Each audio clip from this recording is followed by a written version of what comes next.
ሰላም ጤና ይስጥልን አድማጭ ተመልካቾቻችን ሚያዝያ 3 2017 ዓ.ም ዕለታዊ መረጃዎችና ዘገባዎችን ይዤ መጥቻለሁ። ዘገባዎችና መረጃዎችን እየተከታተላችሁ አብራችሁ እንድትቆዩ በአክብሮት ጋብዛለሁ። በዚህ ሰዓት እንግዲህ በተለያዩ አካባቢዎች እየተደረጉ ያሉ አውደ ውጊያዎችን በተመለከተ ዝርዝር መረጃዎችን እንደዚሁም ደግሞ ተዛማጅ አገር አቀፍ መረጃዎችን ይዣለሁ። እየተከታተላችሁ አብራችሁ እንድትቆዩ ነው በአክብሮት የምጋብዛችሁ። እስከ መጨረሻው ድረስ መረጃዎችን በመከታተል ወቅታዊ ሁኔታዎችን እንደዚሁ ግንዛቤዎችን እንድትወስዱ እንዲሁም ደግሞ መረጃዎች እንድታገኙ በአክብሮት ጠይቅ። ሀሳብ አስተያየት፣ ጥቆማ ቢኖራችሁ ጥቆማ ዜና@gmail.com እንዲሁም ደግሞ ዋትሳፕ፣ ቴሌግራም፣ ሜሴንጀር እንዲሁም ደግሞ በትዊተር የውስጥ መልእክት መላላኪያ መንገዶች ልታደርሱ ትችላላችሁ። በርካቶቻችሁ በኢሜል መልእክቶችን ልካችሁልኛል፣ በእጅጉ ነው የማመሰግነው። ከተለያዩ አካባቢዎች ያሉትን በተለይ ሀሳቦቻችሁን ምልከታዎቻችሁን አካታችሁ ልካችኋል። ከኢትዮጵያ ግብርና ምርምር የሰራተኞችን አጠቃላይ ተመራማሪዎችን በተመለከተ እንደዚሁ መልእክት ልካችሁኛል፣ ደርሶኛል። ከተለያዩ ዩኒቨርሲቲዎች የመምህራንን የደሞዝ ሁኔታ በተመለከተ ያለውን ቅሬታ እንደዚሁ አጋርታችኋል። ከአማራ ጤና ተቋማት ኢንስቲትዩት እንደዚሁ መረጃዎችን አድርሳችሁኛል። ይህንን በሌላ ጊዜ የመለስበት ይሆናል። ባለፈው ዶክተር ቴዎድሮስ አድሃኖም ጤና ጥበቃ ሚኒስትር በነበረበት ጊዜና የቢልጌት ፋውንዴሽን በተለይ ከወሊድ ጋር በተያያዘ ያደረሱትን ጉዳት በተመለከተ ይህንን ዝርዝር መረጃዎች አጋርታችሁኛል። ወደፊት የምመጣበት ይሆናል። ሆን ተብሎ ሰዎች እንዲመክሩ የተደረገበትን መንገድም ሌላው ከአዲስ አበባ እንደዚሁ የኑሮ ውድነቱን የተመለከተ በርካታ መረጃዎች ልካቸዋል። ከአሜሪካ ከአውሮፓ ልዩ ልዩ መልእክቶችን አድርሳችሁኛል፣ በእጅጉ ነው የማመሰግነው። ከሌሎቻችሁ ደግሞ የጌታቸው ረዳን ሹመት በተመለከተ የፖለቲካ ስላቆችን ጭምር ልካችሁልኛል፣ በእጅጉ ነው የማመሰግነው።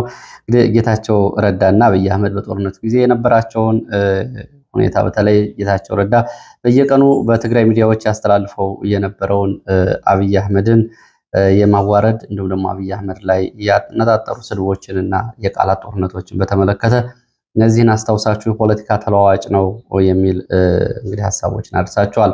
በዚሁ ትክክል ነው። ሰዎች እንግዲህ በፖለቲካ ውስጥ ልዩነትን ይዞ የተለያየ ጎራ መሰለፍ ይኖራል። በኋላ ግን ለመታረቅ እንኳ ወይ ደግሞ ድጋሚ ለመገናኘት እንኳ የሚሆን ቦታ መተው ያስፈልጋል። ከዚህ ትምህርት ሊወሰድ ይገባል። ጌታቸው ረዳ በወቅቱ በነበረበት ሁኔታ እንግዲህ ከአብይ አህመድ ጋር ድጋሚ እጅ ለእጅ ይጨባበጣል። እንዲሁም ደግሞ በአንድ የስልጣን ወንበር ላይ አብሮ ኋላ የበላይና የበታችን ይቀመጣሉ ብሎ እንኳ ያሰበ ሰው አልነበረም። አሁን ግን ሁኔታዎች እሱን ነው የሚያሳዩት። ስለዚህ በየትኛውም ጎራ ውስጥ ያለው ክፍፍል ነገ ውሎ አድሮ ወደ ጠረጴዛ መምጣቱ ስለማይቀር ትርፍ የምትናገሩ ሰዎች፣ ትርፍ የሚናገሩ እንደዚሁም ባለድርሻ አካላት ትዝብት ውስጥ ከመውደቅ ያለፈ ነገር ላይኖራቸው ይችላል። ሁኔታዎችን ለጊዜ መተው አንዳንድ ጊዜ የተሻለ ነው የሚሆነው። እንግዲህ እነዚህ ናቸው አስተያየቶቻችሁ። እንግዲህ ከዋና ዋና አስተያየቶች መካከል በተለይ በአማራ እናቶች ላይ የተፈጸመውን የወሊድ ማምከን ከወሊድ መከላከል ጋር በተያያዘ እመለስበታለሁ። አመሰግናለሁ። ወደ ግንባር መረጃዎች ሄዳለሁ። ወደ ግንባር መረጃዎች ሲሄድ ወደ ሰከላ ያገኘሁትን መረጃ ነው የማስቀድመው። በሰከላ አሽፋ ተብሎ የሚጠራው ቦታ ትላንትና ከባድ ውጊያ ሲደረግ ነው ያመሻው አመሻሹን። ዛሬም ውጥረት እንደቀጠለ ነው። የሞርተርና የከባድ መሳሪያ የዙ 23 ድብደባ ረፋድ ላይ ተደርጓል። በሞርተር የአርሶ አደሮች ንብረት፣ የቁም እንስሳት እንደዚሁ ተገድለዋል። ንብረትም ወድሟል ተብሏል። በሰዎች ላይ የደረሰ ጉዳት የለም። ትላንትና በነበረው ጉዳት እንግዲህ ከፍተኛ ሰብአዊ ቁሳዊ ጉዳት የመንግስት ወታደሮች አስተናግደዋል። ከ30 በላይ ሞት፣ ከ17 በላይ የነፍስ ወከፍና 2 የቡድን መሳሪያዎች በፋኖ እጅ ገብተዋል። ትናንት ከነበረው ውጊያ ባሻገር በዚሁ ቦታ ላይ እንግዲህ አንድ ኮሎኔል ሙሉ ኮሎኔል የተማረከበት፣ አንድ ሙሉ ኮሎኔል እንደዚሁ በዚህ ግንባር የተገደሉባቸውን ክስተቶች ከወራት በፊት የምናስታውሳቸው ናቸው። አሁንም በዚህ ቦታ ዛሬም ውጥረት አለ ነው ያሉት። በፋኖ በኩልም እንደዚሁ በፋኖ አባላት ላይ ከባድና ቀላል የአካል ጉዳት ደርሷል፣ ቁስለኞች አሉ የተባለው። በተደጋጋሚ እንግዲህ ከባድ ውጊያ የተደረገበት አሽፋና አካባቢው ዛሬም ውጥረት አለ። ከዚህ ወደ ታች ሳትማ ድንጋይ ተብሎ የሚጠራ ወደ ትሊል አቅጣጫ ድንገተኛ የደፈጣ ጥቃት ፈጽሞ ፋኖ በመንግስት ኃይሎች ላይ ጉዳት አድርሰዋል። በተሽከርካሪ ላይ የተፈጸመ ጥቃት ነው ዛሬ ረፋድ ይሄን ጉዳት ያደረሰው። በዚሁ ፍኖተ ሰላም ቀጠና ማንኮሳ 2 የአድማ ብተና አባላት ከነትጥቃቸው ወደ ፋኖ ተቀላቅለዋል። በለሳ፣ ቋራ፣ መራቤት፣ የሬማ፣ መተማ በትላንትናውና በዛሬው ረፋድ እንደዚሁ ቁጥራቸው ወደ 13 የሚደርሱ የመንግስት ወታደሮች አድማ ብተና አባላትና የፖሊስ አባላት ወደ ፋኖ ተቀላቅለዋል ተብሏል። ከዚህ ከመቀላቀል ጋር በተያያዘ ወደ ፋኖ የቋሪት ወረዳ የሚሊሻ ጽሕፈት ቤት የስምሪት አስተባባሪ እንዲሁም ደግሞ ሌላ እንደዚሁ የጸጥታ ሰራተኛ ፋኖን ተቀላቅለዋል ተብሏል። የወረዳው እንግዲህ የመንግስት የጸጥታ ሰራተኞች ናቸው ፋኖን የተቀላቀሉት። ከሚሊሻና ከዚህ ጋር በተያያዘ የደረሰኝን መረጃ ላድርሳችሁ። የሚሊሻ መንግስት እየተቋቋመ ይመስላል በሚል መረጃዎቹን እንግዲህ እዛው አካባቢ ያሉ የመረጃ ምንጮች አድርሰዋል። በአማራ ክልል 1 ሚሊዮን የሚጠጋ ሚሊሻ እና የመንግስትና የግል ሚሊሻዎችን ለማስተዳደር መስሪያ ቤቱ የሚሊሻ መስሪያ ቤቱ በአዲስ እንዲዋቀር እየተደረገ ነው የሚለውን መረጃ ያደረሱ የመረጃ ምንጮች፣ ለዚህም እንግዲህ ሚሊሻ በጽህፈት ቤት ደረጃ የነበረው በክልል በመምሪያ ደረጃ እንዲደራጅ እየተደረገ ነው። በ21 የዞንና የከተማ አስተዳደር በጽህፈት ቤት ደረጃ እንዲዋቀር ይደረጋል። በክልሉ የሚገኙ የጤና የትምህርት ተቋማት ላይ የአበልና የበጀት በሚል ከፍተኛ የበጀት ጉድለት እያደረሰ የሚገኘው የሚሊሻ ወጪ አሁን ሚሊሻ እንግዲህ 1 ሚሊዮን ሚሊሻ የሚያስተዳድር ተቋም እንዲቋቋም ታዟል ነው የተባለው። እንግዲህ በቀጣይም ከፍተኛው የክልሉ በጀት የሚሆነው የሚሊሻ ወጪ ነው የሚሆነው። ይህም እንግዲህ ከጸጥታ ተቋማት ጋር በተለይ ከአድማ ብተና ጋር ሲያያዝ አጠቃላይ የክልሉ የውሃ፣ የጤና፣ የትምህርት፣ ሌሎች የልማት በጀቶች ሙሉ በሙሉ ወደዚህ መሄዳቸው ነው። እንግዲህ አሁን ባለው እንቅስቃሴ የክልሉን የጸጥታ ሁኔታ በሚሊሻ እንቆጣጠራለን በሚል የሚሊሻ ስልጠና፣ የሚሊሻ ክፍያ ነው። በዘንድሮ ዓመትም ከፍተኛ የሚሆነው የክልሉ በጀት ከተለያዩ በጀት መደቦች ጭምር በማዛወር ለሚሊሻ ደሞዝ ነው እየተከፈለው ተብሏል። ቀጣይ ደሞዝ በተመለከተ ቀጣይ ደሞዝ የተተከለላቸው በመቶ ሺዎች የሚቆጠሩ የሚሊሻ አባላት አሉ። በአበል የሚንቀሳቀሱ በርካታ የሚሊሻ አባላት አሉ። ይህ እንግዲህ ክልሉን ወደ ሚሊሻ መንግስት እየወሰደው ነው ሲሉ ነው የመረጃ ምንጮች የገለጹት። በትላንትናው ዕለት እንግዲህ ፈርሶ የነበረውን የልዩ ኃይል በመልሶ በአድማ ብተናና በፖሊስ ለማደራጀት እንቅስቃሴዎች እየተደረጉ መሆናቸውና ከ40 በላይ ሻለቆች እና ክፍለ ጦር ብርጌዶች የተዋቀሩ መሆናቸው እንደዚሁ የመረጃ ምንጮች ገልጸዋል። የፖሊስ ኮሚሽነሮች፣ ኮሎኔሎች በግንባርና በካምፑ ነው ይህንን ኃይል እንዲመሩ ታዘዋል።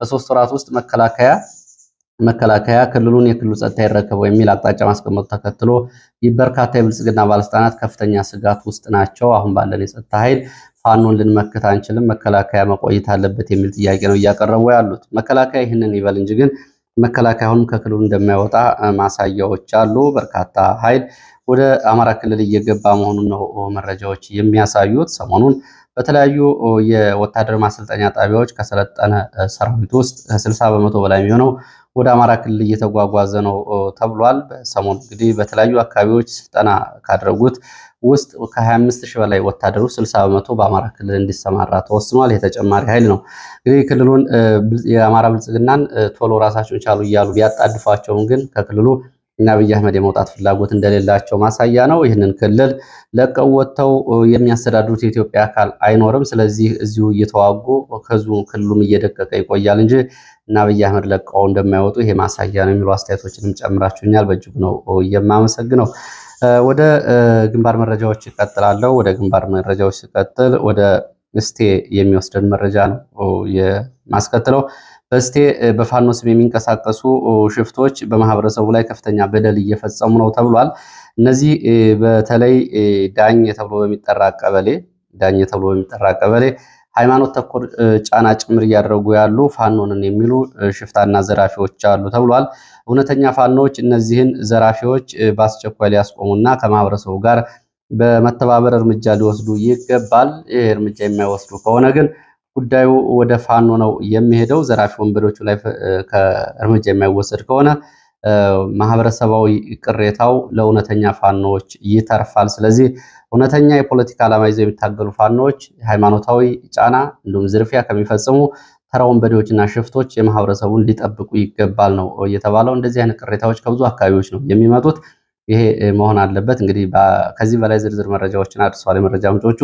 ለአሁኑ ግን ከዚህ በላይ ያለው ተጨማሪው በሌላ ጊዜ የሚመጣበት ነው። በተለይ ሃይማኖታዊ ጉዳዮችን መነካካት ሊያስከፍል የሚችለው ዋጋ በደንብ መታወቅ አለበት። ወደ ሰሞኑን 6ኛ ቀኑን የያዘውን የጃዊ የቋራ ቀጠና ውጊያ በተመለከተ ጃዊ መተከል፣ ቋራ፣ አባይ ዳር ቀበሌ፣ ቀዘቀዝ፣ አዲስ ዓለም፣ ሰላም አርጊው፣ ደሙ፣ ያው ጃሚስ በእነዚህ አካባቢዎች ከፍተኛ የንብረት ውድመት ደርሷል። እዚህ ከጃዊ እስከ ቋራ ያሉ ትንንሽ የገጠር መንደሮች ናቸው። በእነዚህ አካባቢዎች በ5 ቀናት ውጊያ ከፍተኛ የንብረት ውድመት ደርሷል። በርካታ ትራክተሮች ተቃጥለዋል። ሞተር ብስክሌቶች ተቃጥለዋል። ትልልቅ የሰሊጥና የኩሪ አተር እንደዚሁ መጋዘኖችም ተቃጥለዋል። የመንግስት ኃይሎች ፋኖ ትደግፋላችሁ በሚል በርካታ ንጹሐንን ገድለዋል ነው የተባለው። ዛሬ በዚሁ ሹላ ተብሎ በሚጠራ ቦታ በተፈጸመ ድንገተኛ የደፈጣ ጥቃት በመንግስት ወታደሮች ላይ ከፍተኛ ጉዳት ደርሷል ነው የተባለው። በቋራም እንግዲህ በስድስተኛ ቀን የውጊያ ውሎ በሙር ፍርሽ ውሃ ተብሎ በሚጠሩት ቦታ እንደዚህ ውጊያ ሲደረግ ውሏል። በተለይ ይላሉ የመረጃ ምንጮች ዶቅሚት ተብሎ በሚጠራው ቦታ ከባድ ውጊያ ነው የተደረገው። ዶቅሚት ላይ በተደረገው ከባድ ውጊያ ከፍተኛ ሰብአዊ፣ ቁሳዊ ጉዳት ደርሷል። ውጊያው ለሰዓታት የቆየና የእጅ በእጅ ውጊያ ነው ማለት ይቻላል የሚሉት የመረጃ ምንጮች በሁለቱም በኩል እንግዲህ በፋኖም ሆነ በመንግስት ኃይሎች ላይ የደረሰውን አጠቃላይ ሀዛዊ መረጃ ግን ለማረጋገጥ አልተቻለም። ወደፊት መረጃዎች የሚመጡ ከሆኑ ይደርሳቸዋል። ወደ ደቡብ ወሎ ሐይቅ ስንሄድ ሐይቅ ከተማ ሁለት ወጣቶች ታስረው ነበረ። አንዱ ተገድሎ ሐይቅ ዳር ተቀብሯል ብለዋል የመረጃ ምንጮቹ። አንዱ ደግሞ 30 ሺህ ብር ለጸጥታ አባላት ከፍሎ ተለቋል ነው የሚሉት። ይሄ የሆነው እንግዲህ ልዋጭ እና ቆራሊዮ የሚሰሩ ወጣቶችን የፋኖ ሰላይ ናቸው በሚል የከተማው የፖሊስ አባላት ከያዙ በኋላ ቀጥቅጠው አንዱ ወጣት ገድለዋል። ህይወቱ ሲያልፍ በሌሊት ወስደው ሐይቅ ዳር ቀብረዋል ነው እየተባለው። ይህ እንግዲህ ሊጣራ የሚገባው የሰብአዊ መብት ግፍ ነው። ሐይቅ አቅራቢያ እንደዚሁ ፊታቸውን በጭንብል እየሸፈኑ ዝርፊያ የሚፈጽሙ አካላት አሉ ተብሏል። በተለይ ከሐይቅ ፓሶሚል ተብሎ የሚጠራው አካባቢ በ10 ኪሎ ሜትር ርቀት በምትገኘው ቦታ ላይ በፓትሮል መጥተው የመንግስት የጸጥታ አካላት ይመስሉናል ላሉ የመረጃ ምንጮቹ ዝርፊያ ይፈጽማሉ ብለዋል። ፊታቸውን በጭንብል ሸፍነው ነው ዝርፊያ የሚፈጽሙት። ይህንን ጉዳይን በተመለከተ እንግዲህ ማህበረሰቡ ክትትል እያደረገ መሆኑን የመረጃ ምንጮች ገልጸዋል። ወደ ምንጃር የሚወስድን መረጃ ሳስከትል ምንጃር ባልጭ ቀበሌ በተፈጸመ ድንገተኛ ጥቃት 6 የመንግስት ወታደሮች ሙትና ቁስለኛ ሆነዋል። ወታደሮቹ አመሻሹን ከስምሪት ወደ ምሽጋቸው ወደ ካምፓቸው ሲመለሱ ፋኖ ፈጸመው ድንገተኛ ጥቃት ነው ከፍተኛ ጉዳት ያስተናገዱት ብለዋል። በዚህ ቀጠና እንግዲህ ከ2 ቀናት በፊትም በተፈጸመ ድንገተኛ ጥቃት ኬላ ላይ የነበሩ ወታደሮችን ጨምሮ እንቅስቃሴ ላይ ያሉ ከ12 በላይ ወታደሮች ሙትና ቁስለኛ መሆናቸው ይታወቃል። ወደ ለገሰ ቱሉ የዛሬ በስልጠና ላይ የተናገሩትን ላስከትልና ወደ ግንባር መረጃዎች እመለሳለሁ።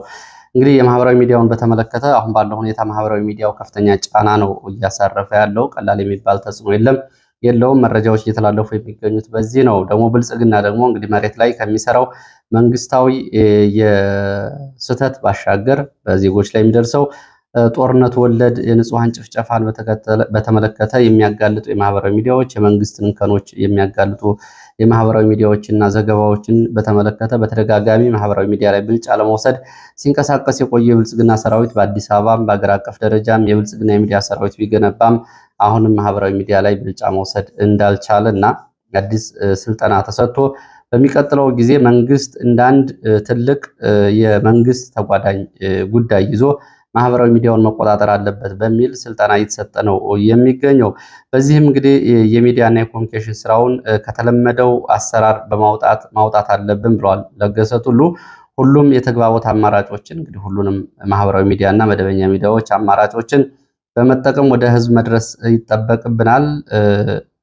አጀንዳ መቅረጽ፣ መምራት፣ ሐሰተኛ መረጃ ስርጭት እንዲሁም ደግሞ የመረጃ ብክለትን መከላከልና መቀነስ አለብን ብለዋል። እንግዲህ የተወሰደባቸውን የማህበራዊ ሚዲያ ብልጫ በተደጋጋሚ በገመገሙባቸው እና ይሄ ስልጠና ተሰጥቶ ወደፊት እንግዲህ ከስልጠናው የሚመለሱ አካላት በተለያዩ የክልል የከተማ አስተዳደሮች በፌዴራል ደረጃ ጭምር እያቋቋሙ የማህበራዊ ሚዲያ ሰራዊት የብልጽግናን ገጽታ መገንባት አለባቸው የሚለው ዋና እንግዲህ አውትፑት ወይም ደግሞ የስልጠና ዋና ዓላማ ይሄ ነው የሚሉት የመረጃ ምንጮች እንግዲህ በተለያዩ ቦታዎች ሰሞኑን በአማራ ክልልም ትላንትና በነበረው ስብሰባ በክልል ደረጃ በቢሮ ኃላፊ ደረጃ በምክትል ቢሮ ኃላፊ ደረጃ ማህበራዊ ሚዲያውን የሚያስተባብር ሰው እንዲሾምና ቢሮ እንዲቋቋም ታዟል። ለገሰ ቱሉ ደግሞ ዛሬ ይህን እየተናገሩ ነው የሚገኙት። የሚዲያ ሰራዊት አሰልጣኞች ስልጠና በአፍሪካ የልቀት ማዕከል እየተደረገ ነው የሚገኘው።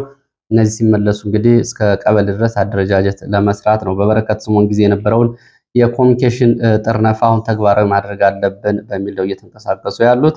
እንግዲህ በዚህ ላይ አስተያየት የሚያስፈልገው ከሆነ ይሄ ተግባር መሬት ላይ መልካም ነገር መስራት፣ የዜጎችን ደህንነት መጠበቅ፣ የሀገሪቱን ሰላም ማስከበር ከተቻለ ሌላው ሰው ከየትም አምጥቶ ሊናገረው የሚችለው ነገር አይኖርም። ስለዚህ መሬት ላይ ግፍና ሰቆቃ እየተሰራ የመንግስትን ገጽታ እንጠብቃለን የሚለው በፈጽሞ የማይሳካ ጉዳይ መሆኑ ግን ሊታወቅ ይገባል። ሌላው ከዚሁ ከማህበራዊ ሚዲያ ጋር በተያያዘ ማህበራዊ ሚዲያ የኢትዮጵያና የኤርትራን ውጥረት እያባባሰ ነው ብሏል። አንድ ዓለም አቀፍ ድርጅት ይሄ እንግዲህ በሰው ሰራሽ አስተውሎ ላይ የሚሰራ ድርጅት በኢትዮጵያና በኤርትራ መካከል ያለውን ጦርነት እያባባሰ ወይ ደግሞ ውጥረቱን እያባባሰ የሚገኙ ማህበራዊ ሚዲያ ነው ብሏል። ዲስትሪቢዩተር አርቲፊሻል ኢንቴሊጀንስ ሪሰርች የተባለ ድርጅት ይህንን ያለው በማህበራዊ ሚዲያ በኢትዮጵያና በኤርትራ መካከል ጦርነት እንዲቀሰቀስ የሚያደርጉ ይዘቶች እና መልእክቶች እየተሰራጩ ነው በብዛት ብሏል።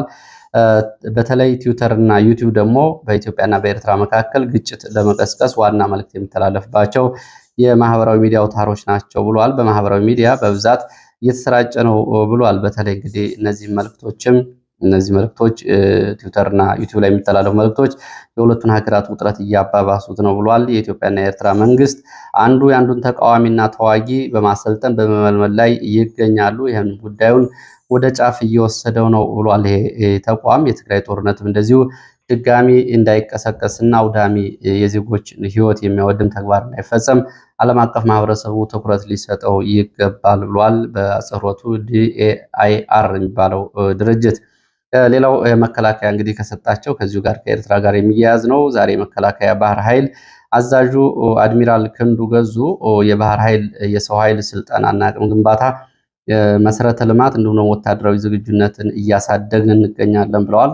የባህር ኃይል ወታደራዊ ዝግጁነት እያሳደግን እንገኛለን ብለዋል። ይህንን በተመለከተ እንግዲህ ከሁለት ቀናት በፊትም የሰላምና ደህንነት ምክር ቤት ካውንስሉ የባህር በር ጉዳይ ለማግኘት የሚደረገው ጥረት መቀጠል አለበት የሚል አቅጣጫ ሰጥቷል።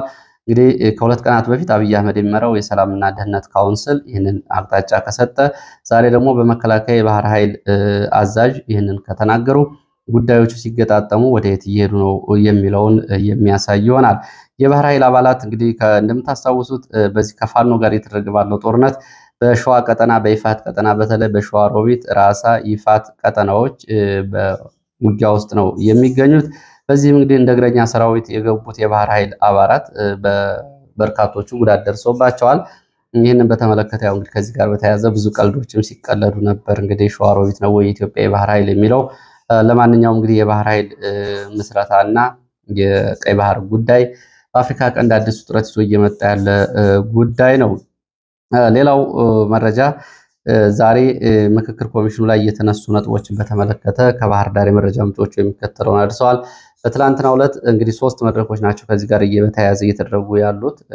በመጀመሪያ ከወረዳና ከቀበሌ ማህበረሰብ ወኪሎች የተሳተፉበት 6000 አባላት ያሉት፣ ከዛ ቀጥሎ ደግሞ ተጽዕኖ ፈጣሪ የተባሉ አካላት የተሳተፉበት፣ ዛሬ ደግሞ ባለድርሻ አካላት የሚባሉ እየተሳተፉበት የሚገኘው ነው ያለው። በዚህ ላይ እንግዲህ የተነሱ ነጥቦችን በተመለከተ በሁለቱ መድረኮች ላይ እዚህ ግባ የሚባሉ ጥያቄዎች አልተነሱም ነበረ። ዛሬ ግን እነዚህ ጥያቄዎች ተነስተዋል ብሎ የመረጃ ምንጮችን አድርሰዋል። አሁን ያለው ስርዓት አግላይ ስለሆነ የሽግግር መንግስት ሊቋቋም ይገባል ወይም ደግሞ በሌላ ቅርጽ አዲስ የመንግስት አወቃቀር ያስፈልጋል የሚል ሀሳብ ተነስቷል። እንግዲህ አብይ አህመድ ለምክክር ኮሚሽኑ ባለስልጣናትም ጭምር ተሿሚዎቹ ከሽግግር መንግስት በታች ባሉት ጉዳዮች መነጋገር ይቻላል፣ በዚህ ግን መነጋገር አይቻልም ብሏል። ይሄ ጉዳይ ዛሬ ተነስቷል። አግላይ ስለሆነ ሁሉንም አቃፊ የሽግግር መንግስት ሊቋቋም ይገባል። ፋኖና መንግስት መካከል ሀቀኛ ድርድር ሊደረግ ይገባል። በዚህም እንግዲህ መንግስት እጅ ስጡ በምህረት ግቡ የሚለውን ተራ ቀልድ ማቆም አለበት። ሀቀኛ የፖለቲካ ድርድር ሊደረግ ይገባል። የፋኖም እንደዚሁ በዚህ ኮሚሽን በሚያደርገው ምክክር ላይ ለመሳተፍ ይሄ ሀቀኛ ድርድር መደረግ አለበት የሚል ጥያቄ ተነስቷል። ሌላው ለተቀነሰው የአማራ ህዝብ በ1998 በተደረገው ህዝብና ቤት ቆጠራ የተቀነሰው የአማራ ህዝብ የቁጥር ማስተካከያ በአስቸኳይ እንዲደረግና ለዚህም የተቋረጠው የበጀት ካሳ በአስቸኳይ እንዲከፈል፣ ለዚህም አስፈላጊው ካሳ እንዲከፈል የሚል ጥያቄ ተነስቷል። ሌላው የምርጫ ስርዓቱ ቀጥተኛ ሊሆን ይገባል፣ እንዲሁም ደግሞ ፕሮፖርሽናል ሊሆንም ይገባል የሚሉ ሁለት ሀሳቦች ተነስተዋል። ሌላው የአዲስ አበባን ጉዳይ በተመለከተ በ1998 በተደረገው ህዝብና ቤት ቆጠራ የአዲስ አበባ ህዝብ ብዛት ውስጥ እንግዲህ ከግማሽ የሚሆነው አማራ ነው። በዚህ ስሌት እንሄድ ከተባለ አዲስ አበባ የአማራ ነው የሚሆነው። ከዛ ባለፈ ግን የኔ ብሎ የሚመጣ አካል ካለ የሁሉም ኢትዮጵያ መሆኑን ማወቅ ይገባል የሚል የአዲስ አበባ ጉዳይም ተነስቷል። ሌላው የአማርኛ ቋንቋን ጉዳይ በተመለከተ የአፍሪካ ህብረት የስራ ቋንቋ ሊሆን ይገባል፣ ብሔራዊ ቋንቋም ሊሆን ይገባዋል። ለፌዴራል መንግስት ተጨማሪ ቋንቋ ያስፈልጋል ከተባለ 10 ቋንቋዎች መደረግ አለባቸው የሚልም ጥያቄ ቀርቧል። በሌላው ክልል የሚኖረው የአማራ ህዝብ ጉዳይ የፖለቲካ ጉዳይን በተመለከተ ውክልናውን በተመለከተ እንደዚሁ ጥያቄ ቀርቧል። የህገ መንግስት መሻሻል፣ የወሰንና የማንነት ጉዳዮችም እንደዚሁ መነሳታቸውን ነው የመረጃ ምንጮቹ የገለጹት። ይህ እንግዲህ ዛሬ ባለድርሻ አካላት ላይ ተነስቷል የተባለው ነው። ወደ አውደ ውጊያዎች ስንሄድ ምዕራብ ወሎ በተለያዩ ቦታዎች ውጊያዎች ሲደረጉ ነው የዋሉት። በተለይ ወግዲ ወረዳ 2 ቦታዎች ላይ ጎረንጅና ማክፈታ ተብሎ የሚጠሩ አካባቢዎች ከባድ ውጊያዎች ሲደረጉ ውለዋል። ከጎረንጅ ቀበሌ አጋምሳ ጉለሌ ተብሎ የሚጠራው አካባቢ ከማለዳ ጀምሮ እስከ 3 ሰዓት በነበረ ውጊያ የመቶ አለቃ አዛዥን ጨምሮ አጃቢዎቹ እንደዚሁም ደግሞ ሌሎች እግረኛ ወታደሮች ላይ ጉዳት ደርሷል። እነዚህን ቁስለኞችና እንደዚሁ ደግሞ አስከሬኖች ይዞ ከአካባቢው ለብዙ ጊዜ ተቀምጦበት የነበረው መከላከያ ቦታውን ለቆ ወጥቷል። እንዲሁም ደግሞ በተጨማሪ ሰኮሩ ማከፍታ ተብሎ የሚጠራው ቦታም እንደዚሁ ውጊያ ተደርጓል። በዚህም እንደዚሁ ጉዳት ደርሷል። አምቡላንሶች ቁስለኞችን ሲያመላልሱ ነበር ሲሉ የዓይን እማኞች ገልጸዋል። የመንግስት ኃይሎች ተከታታይ የሞርተር ድብደባ በማድረግ በንጹሐን ላይ በተለይ በህፃናትና በሴቶች ላይ የአካል ጉዳት አድርሰዋል። ንብረትም ወድሟል ነው የተባለው። ሶኮሩ ተብሎ የሚጠራው ቦታ ወደ ትግራይ የሚወስደን መረጃ አለ። በትግራይ በርካታ ዳኞች ስራ መልቀቃቸው ነው የተገለጸው። በክፍያ ማነስ፣ በስራ ላይ ያለ ጫና ተጨማምሮ በርካታ ዳኞች ስራ እንዲለቁ አድርጓቸዋል። ከ138 በላይ ዳኞች ስራ ለቀዋል ነው የተባለው። የዳኞቹ ያለመከሰስ መብት አለመከበር እንዲሁም ደግሞ ዝቅተኛ ክፍያ እና ክፍያው ደግሞ ቤተሰብን ሊያኖር የማይችል በመሆኑ በርካታ ዳኞች የዳኝነት ስራቸውን ለቀዋል። በዳኞቹ የዳኝነት ስርዓት ላይም እንደዚሁ በርካታ አካላት ጣልቃ ይገቡባቸዋል። ይህም ተደማምሮ እንግዲህ ስራ መልቀቃቸውን የዳኞቹ ማህበር ፕሬዝዳንት ዳዊት ገብረስላሴ ለአሃዱ ሬዲዮ ገልጸዋል። ሌላው መረጃ እንግዲህ በአዲስ አበባ የወጣ መረጃ ነው። ይሄ የጥንቃቄ መልእክት ነው። እንግዲህ ብዙዎቻችሁ ተመልክታችሁ ሊሆን ይችላል። በ2016 ዓ.ም በአዲስ አበባ በደረሰ የትራፊክ አደጋ 410 የሚሆኑ ሰዎች ህይወታቸው አልፏል ነው የተባለው። እንግዲህ አዲስ አበባ ውስጥ 400 ሰዎች በአንድ ዓመት የትራፊክ አደጋ ህይወታቸው አልፏል። እንግዲህ እናንተም አድማጭ ተመልካቾች ጥንቃቄ ብታደርጉ፣ አሽከርካሪዎችም በከተማ ውስጥ እንደዚሁ አስፈላጊውን ጥንቃቄ ብታደርጉ። 410 ሰዎች ቀላል ቁጥር አይደለም። ሌላው የአፍሪካ ቀንድ መረጃ ነው። ወደ አፍሪካ ቀንድ መረጃችን ስንሄድ አሜሪካ በሞቃዲሾ የሚገኘው ኤምባሲዋን ለመዝጋት እያጤነች ነው የሚል መረጃ ነው የወጣው። ይህንን አሜሪካ እያጤነች የምትገኘው የአልሸባብ ይዞታ እየሰፋ መምጣቱና አልሸባብ በከተማዋ ላይ ጫና እያሳደረ መምጣቱን ተከትሎ አሜሪካ ኤምባሲዋን ልዘጋ ትችላለች። በሚቀጥለው ሳምንት ለትራምፕ የሚቀርብ ጉዳይ ነው ተብሏል። አልሸባብ በመካከለኛው ሸበሌ በሞቃዲሾ እና በአየር ማረፊያዎችን የኤምባሲዎችን እንዲሁም ደግሞ የዓለም አቀፍ ቢሮዎች በሚገኙባቸው አካባቢዎች ተከታታይ የሞርተር ጥቃቶችን እያደረሰ ነው የሚገኘው። አልሸባብ እንዲሁም ደግሞ አይኤስኤስም ዓለም አቀፍ ይዞታቸውን ከሌሎቹ ሀገራት ከሶሪያ ከመካከለኛው ምስራቅ አውጥተው አሁን ማዘዣ ጣቢያዎቻቸውን ወደ ሶማሊያ አድርገዋል ተብሏል። ይህ እንግዲህ በቀጠናው ያለውን አጠቃላይ የሽብርተኝነት እንቅስቃሴ የሚያሳይ ነው። አሜሪካ ቀደም ብሎ ወደዚህ ቀጠና ዜጎቿ ጉዞ እንዳያደርጉ የጉዞ ምክር ሰጥታለች። የአውሮፕላን በረራዎችን ጭምር በዚህ ቀጠና ከልክላለች። ለሰዓት ያሉ መረጃዎች እነዚህ ናቸው። በሌላ ተመሳሳይ መርሃ ግብር እስከምንገናኝ ስለተከታተላችሁ አመሰግናለሁ። ከሚሴ